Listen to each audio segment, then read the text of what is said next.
Olá, tem aluno aí? Esse vídeo é a correção das atividades do Plano de Estudo Tutorado, terceiro ano, volume 7, primeira semana de Língua Portuguesa, Matemática, Ciências, Geografia e História. Estou fazendo tudo junto a pedido de vocês para poder adiantar essas atividades. As atividades de explicação, os vídeos de explicação, por causa da demanda de vocês, eu tive que parar de fazer, mas tudo que o canal já tiver de aula que possa ajudar, eu vou deixar no meu Instagram o link para vocês conseguirem acessar, ok? Então, vamos lá, nós começamos com língua portuguesa. Aqui. Querida criança, nas atividades dessa semana, por meio de poemas, você vai conhecer um pouco sobre o cotidiano de uma aldeia indígena. Você sabe o que é um poema? Para que ele serve? Sobre o que fala? Você conhece alguns livros de poemas? Como são chamadas as pessoas que escrevem poemas? São poetas ou poetisas? Você sabe recitar algum poema? Se sim, recite-o para os seus familiares. Leia silenciosamente os poemas a seguir. Depois faça a leitura também em voz alta para alguém de sua família. Texto 1. Casa para montar. Junta sapé, junta taquara, junta vara, junta graveto, junta barro, junta cipó, junta piaçava, oca, oca, oca. Texto 2. Brincadeira. Curumim peteca, curumim peteca, curumim peteca. Ei, posso brincar também? Na cuia. Genipapo com açaí, pitanga com guaraná, pequi com abacaxi, jaboticaba com cajá.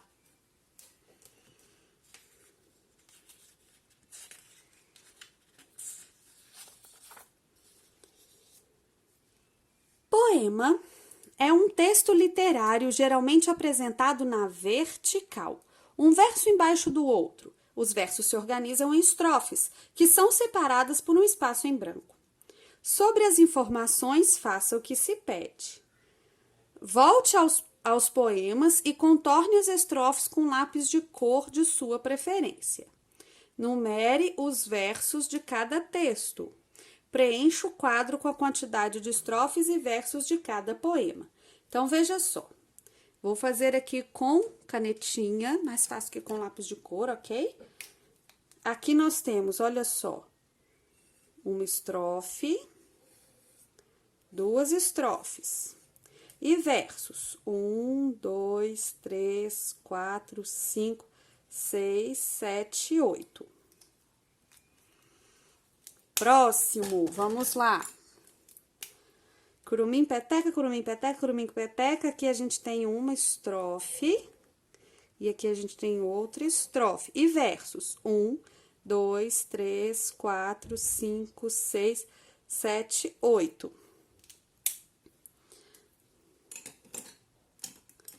Aqui.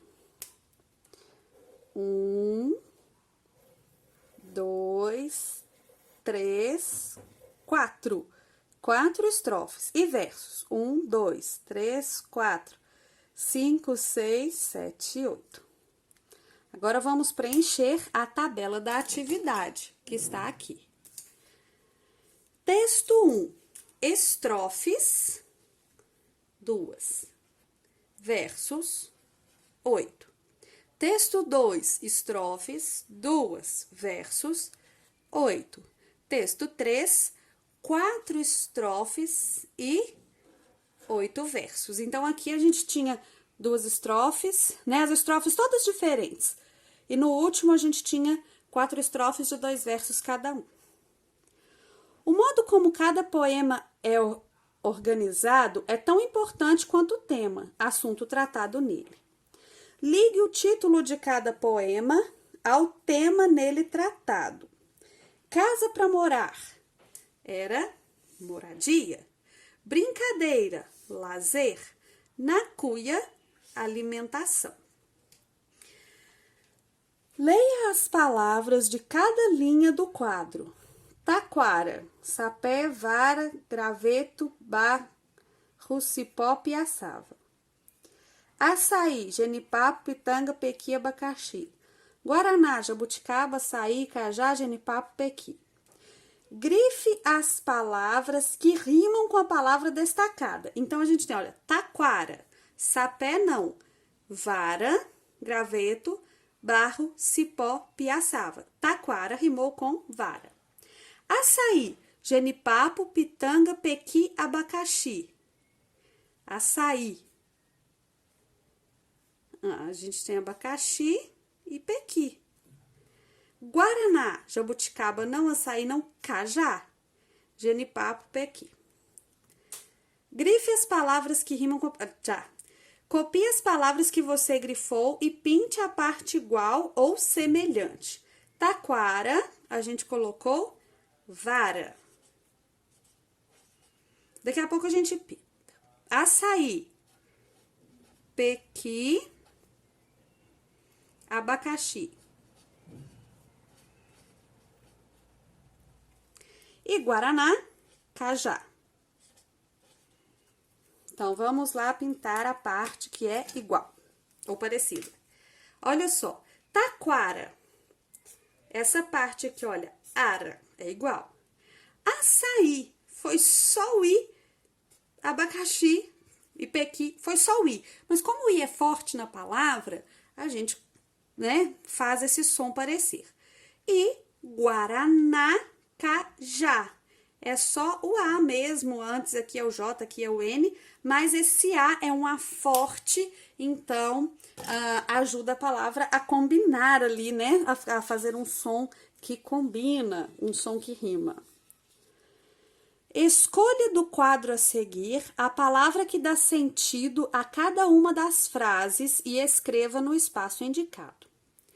Sapé, taquara, vara, graveto, barro, cipó, piaçava são nomes de brinquedo? Não. Frutas? Não. Materiais utilizados pelos indígenas para construir as ocas. Então, vamos escrever aqui a palavra materiais.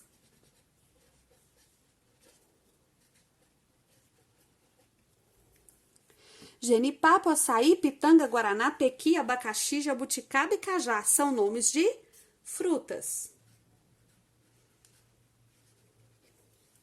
Peteca é o nome de um brinquedo.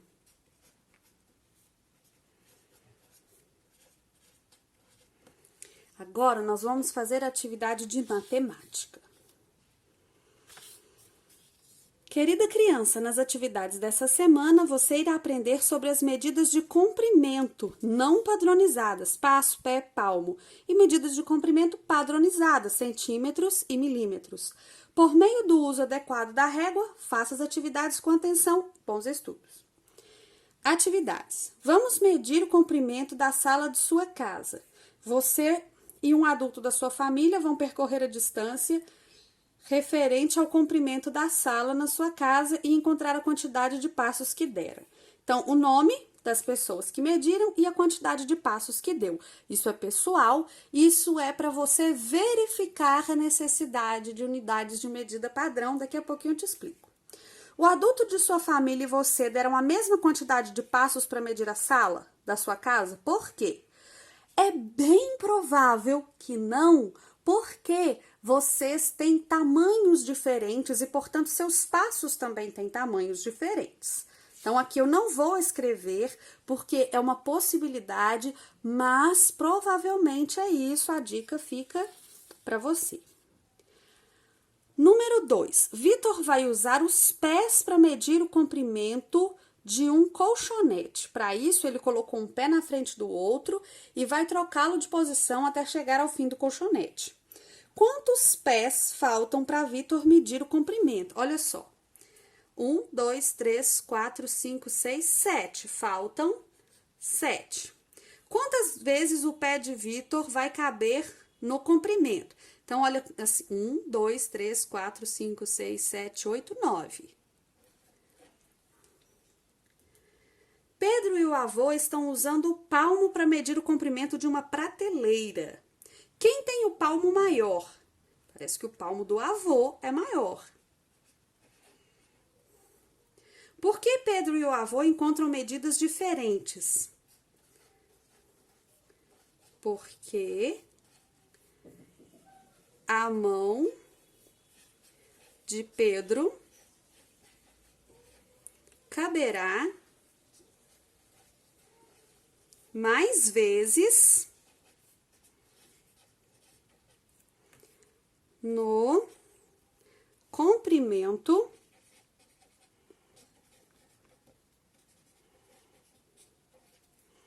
da prateleira.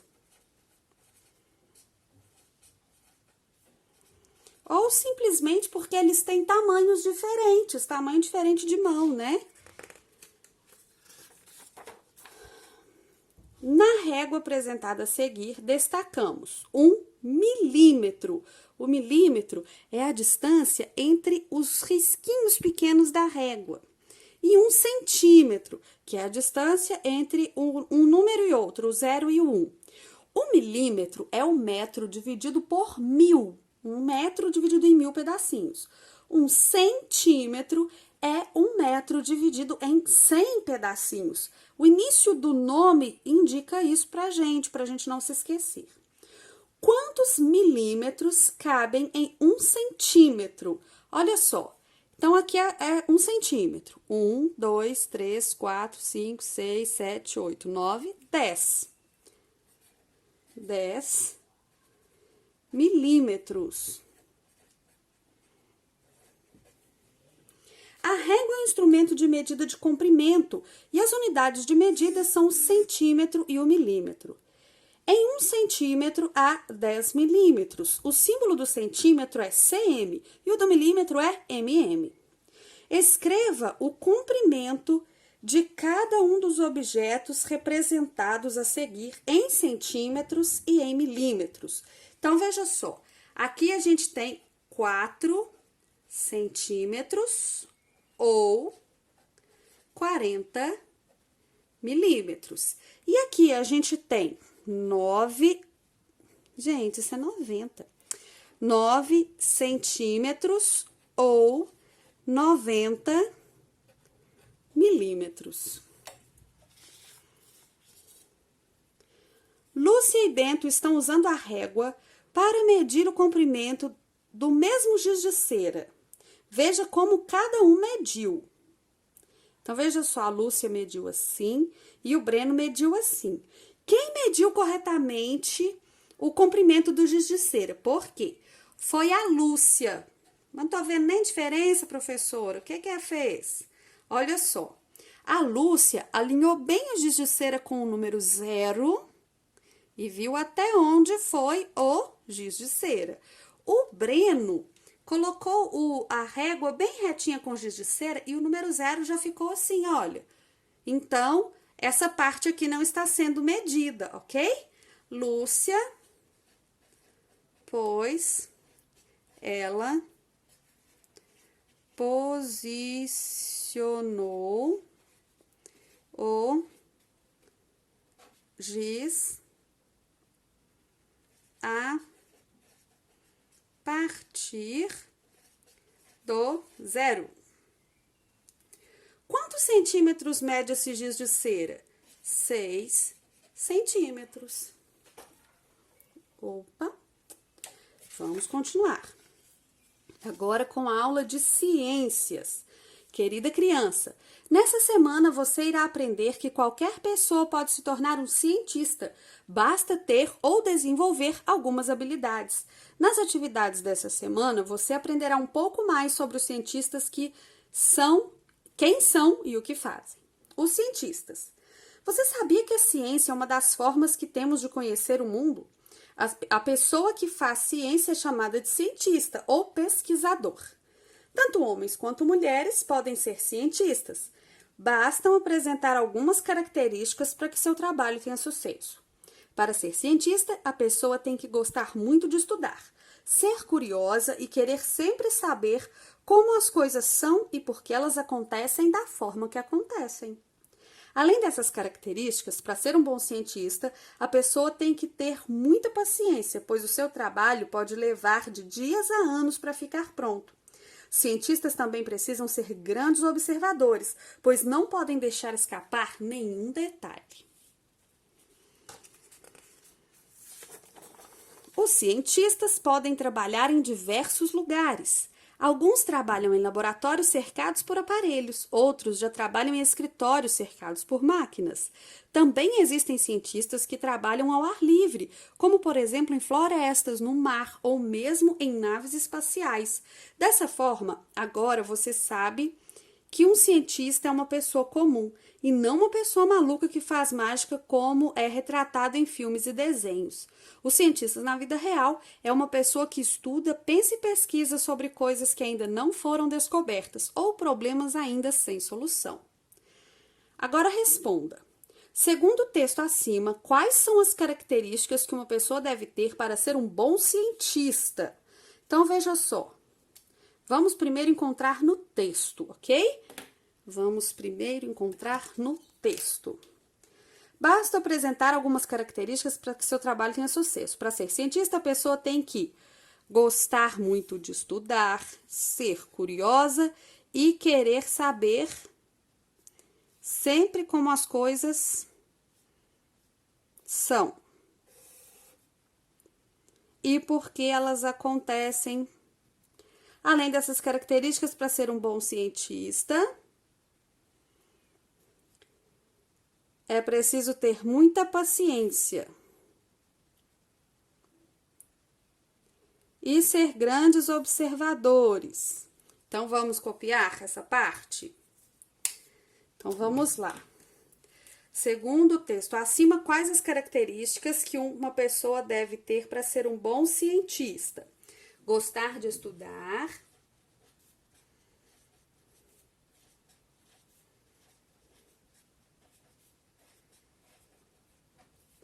ser curioso. Vou pôr ser curiosa, porque tá perguntando a pessoa, né? Então, a pessoa, ser curiosa. Querer sempre saber como as coisas são e por que elas acontecem da forma que acontecem. Isso é um pouco de ser curioso, né? Querer sempre saber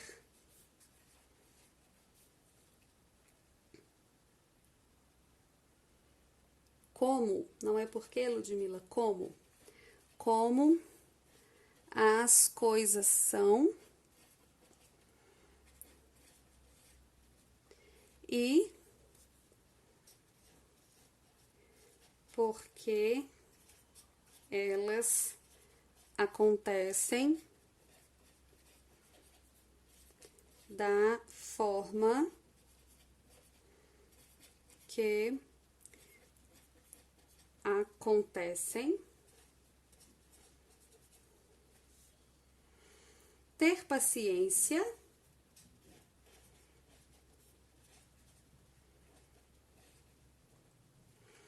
e ser observadora.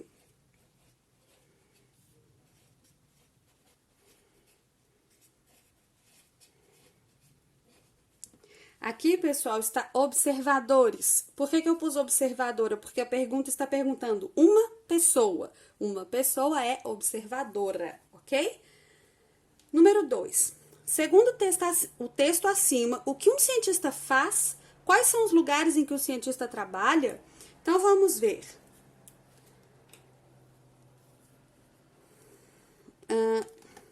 Vamos reler aqui para a gente encontrar essa informação.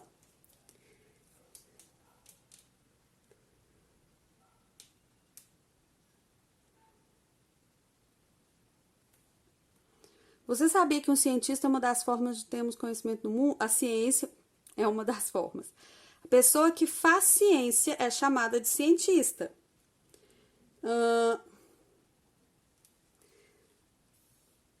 Trabalham em diversos lugares. Então, o que é que o cientista faz? Faz ciência. E onde trabalham?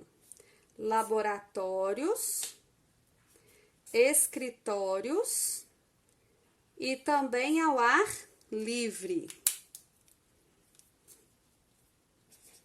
Os cientistas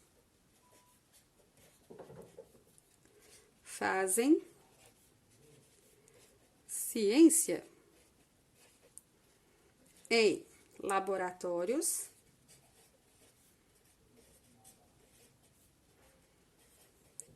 escritórios e ao ar livre. Você ou uma pessoa que você conhece pode ser futuros cientistas que farão grandes contribuições para a ciência. Então, se você fosse um cientista, o que você gostaria de pesquisar ou de inventar? Pessoal, essa pergunta, se você fosse, ela é extremamente pessoal, eu não posso responder por você. Acho que nesse momento muita gente gostaria de encontrar uma vacina, por exemplo, mas você pode usar a sua imaginação e escrever coisas para o futuro, ok? Vamos fazer a atividade agora de geografia. Olá, criança! Nessa atividade você vai perceber algumas atitudes erradas em relação ao uso da água e vai poder dar dica de como economizar água no nosso dia a dia. O dia em que faltou água. Diana mora com seus pais e avós maternos. Um dia, observando a sua rua, a menina percebeu inúmeras atitudes de seus vizinhos e de sua família que mostravam desperdício de água. A sua vizinha, Maria, estava lavando o carro com uma mangueira enquanto ela não estava usando a água derramava pela rua. Seu vizinho da esquerda, Carlos, estava lavando a calçada, utilizando a mangueira do quintal, desperdiçando uma grande quantidade de água, enquanto Carlos esfregava sabão na calçada. Dentro da casa, Diana percebeu que seu pai demorava bastante no banho e sua mãe deixava a torneira aberta enquanto passava sabão na louça da pia. Diana ficou pensativa com tudo aquilo, mas não comentou com sua família. Passados alguns dias, Diana escutou sua avó reclamando do alto valor da conta de água. E sua mãe afirmou que todo o bairro estava sofrendo com falta d'água nas torneiras. Por isso, eles precisavam economizar. Diana não sabia exatamente o que poderia fazer para consumir menos água, mas se interessou em pesquisar e compartilhar informações com seus vizinhos e familiares. Para tanto, buscou ajuda na escola, com as professoras e com seus colegas. Por que Diana ficou pensativa com tudo aquilo que presenciou? Porque ela viu a água sendo desperdiçada. Pareceu errado. Porque pareceu errado para ela o desperdício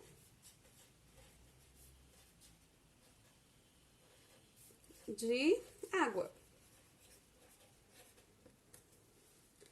Se você estudasse com Diana, quais ações você proporia para que ela e sua família e seus vizinhos economizassem água?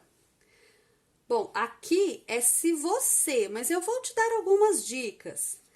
Lavar o carro usando balde, varrer a calçada em vez de lavar, tomar banhos curtos ou rápidos, tomar banho rápido, fechar a torneira,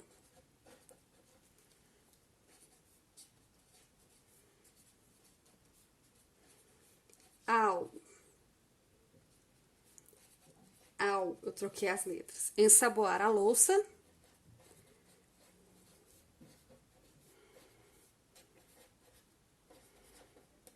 ponto.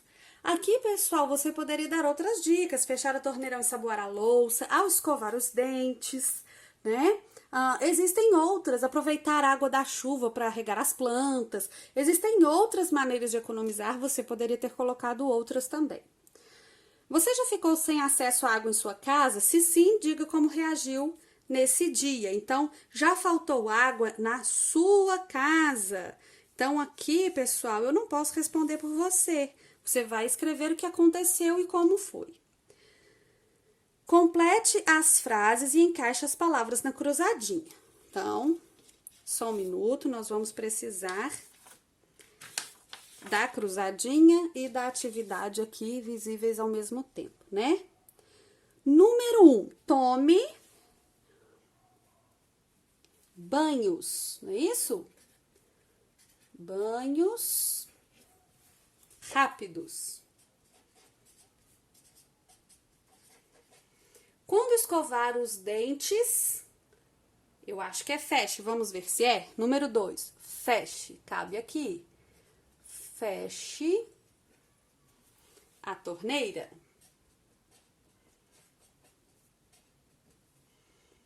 Ao lavar a calçada, vamos ver, número 3. Louça, a louça. Ao lavar a louça, esfregue com a torneira fechada. Deixe as roupas sujas acumularem. Lave-as de uma vez só. Será que é lave-as? Número 4. Não. Deixe as roupas sujas acumularem.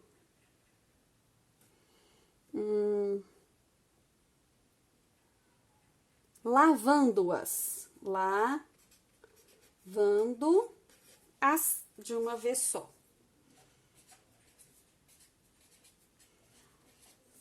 Verifique. Número 5, vamos ver. Vazamentos. Vazamentos nas torneiras.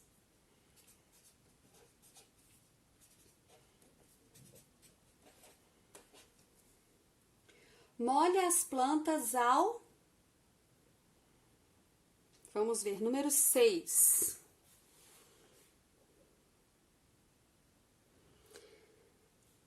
Aqui, pessoal, a gente vai completar com cedo. Nunca quando o sol estiver quente, pois a água evapora com facilidade. Então, aqui cabe a palavra cedo. Tem outro número 6? Tem, aqui. Entardecer. Entardecer.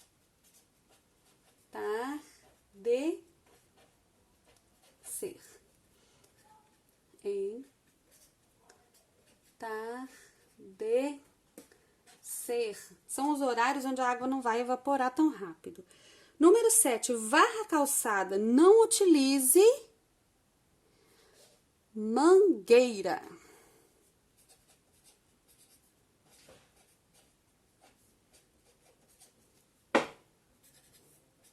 Mangueira.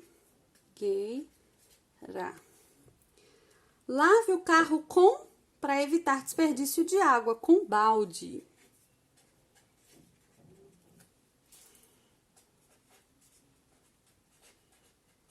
Prontinho. Agora, atividade de história. Querida criança, ao observar o meio que vive, vocês vão aprender sobre espaços privados. Fiquem atentos às atividades e realize-as com atenção. Espaços privados. Os espaços privados pertencem a alguém, como pessoas ou empresas. São exemplos de espaços privados: casas, lojas comerciais, escolas particulares, shopping centers. Geralmente, os espaços privados ou particulares são mantidos pelos proprietários. Eles cuidam e fazem a manutenção para sua preservação e podem permitir ou não o acesso das pessoas em suas dependências. O supermercado no qual fazemos nossas compras é um espaço privado, ou seja, ele é uma propriedade privada, possui um dono. Porém, ele é utilizado como espaço público, pois qualquer cidadão que queira realizar suas compras pode ir ao recinto a fim de adquirir ou não alguma mercadoria. Todos os espaços privados, que são estabelecimentos comerciais, supermercados, shopping centers, açougue e estabelecimentos de serviço, banco, salão de beleza, possuem horários de funcionamento. Portanto, as pessoas podem utilizar esses espaços respeitando seus horários.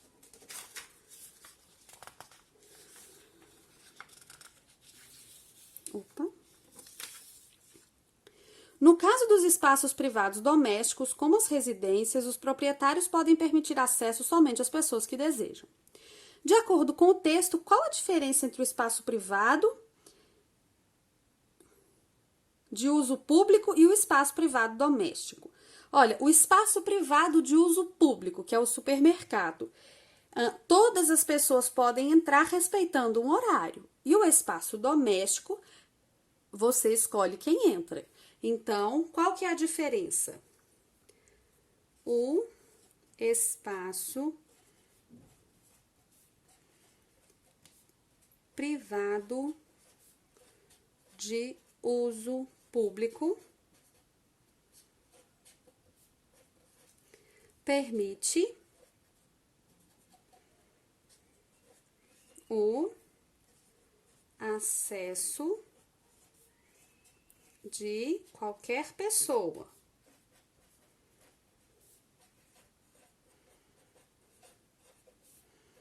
O doméstico não.